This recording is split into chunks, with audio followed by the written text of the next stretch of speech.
Huzurlu Mutfağa hoş geldiniz. Bugün sizlere kolayca yapabileceğiniz ve ölçüleri akılda kalan güzel bir kakaolu kek tarifi vereceğim.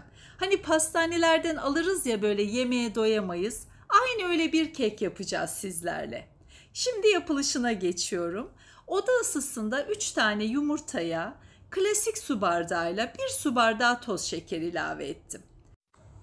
Oda ısısında ılık olan yumurtalarla toz şekeri gördüğünüz gibi beyazlaşıp köpük köpük olana kadar çırpıyoruz. Bakın, köpükleri görüyorsunuz. Şimdi bundan sonraki işlemlerde bu köpükleri söndürmemeye çalışacağız.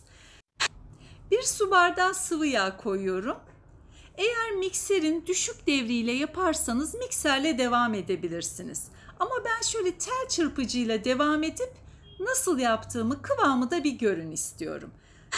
Çok fazla karıştırmadım zeytinyağını. Şöyle karıştığını gördükten sonra 1 su bardağı süt ilave ediyorum. Sütü de mutlaka önceden çıkarın, buz gibi olmasın. Yumurtaları söndürmeyelim. Şimdi kuru malzemeleri eleyerek koyuyorum ki kekimiz böyle istediğimiz kıvamda olsun. 1 çay bardağı kakaoya 1 su bardağı un ilave ettim öncelikle. Tel çırpıcıyla yavaşça kuru malzemeyi sıvılara karıştırıyorum. Şimdi 2. su bardağını ilave edeceğim. Gördüğünüz gibi hep aynı bardağı kullandım. 1 pakette kabartma tozu koydum. 1 pakette vanilya.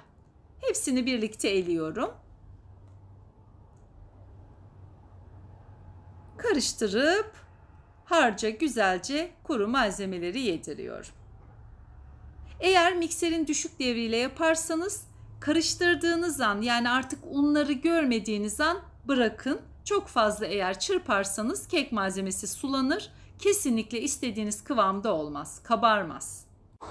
Daha fazla un koymayacağım. Bu kıvamda bırakıyorum. Şimdi kek kalıbını güzelce yağlayalım. 24-26 santimlik kek kalıbı ya da kek tepsisi uygundur. Bakın, çikolata gibi bir kek harcımız oldu. İnsanın çiğ çiğ yiyesi geliyor bunu. Katı yağ ile yağlarsanız daha iyi sonuç alırsınız kalıbı. Ama yoksa elinizde sıvı yağla da yağlayabilirsiniz. Önemli olan her yerini yağlayın.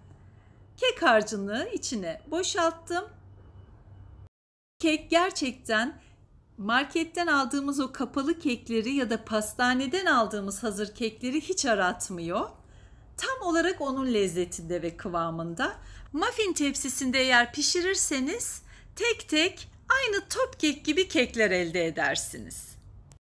İyice düzelttim ve birkaç kez tezgaha vurdum kalıbı, içindeki havasını çıkarmak için.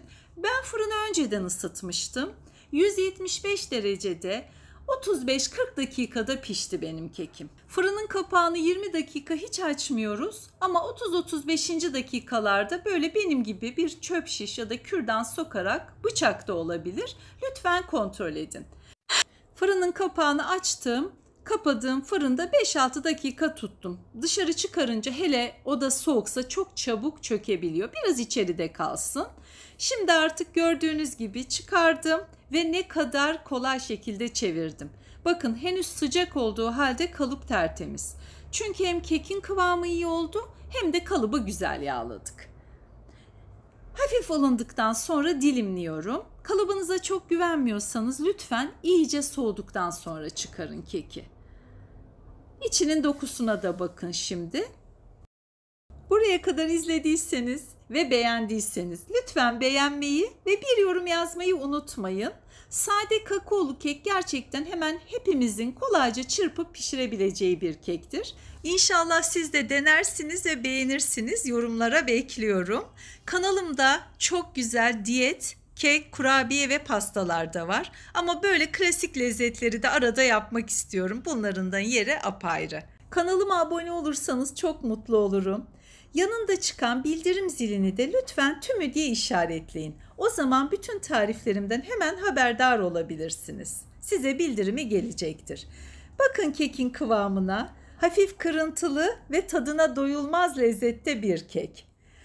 İzlediğiniz için teşekkür ederim. En güzel tariflerde görüşmek üzere. Şimdilik hoşça kalın.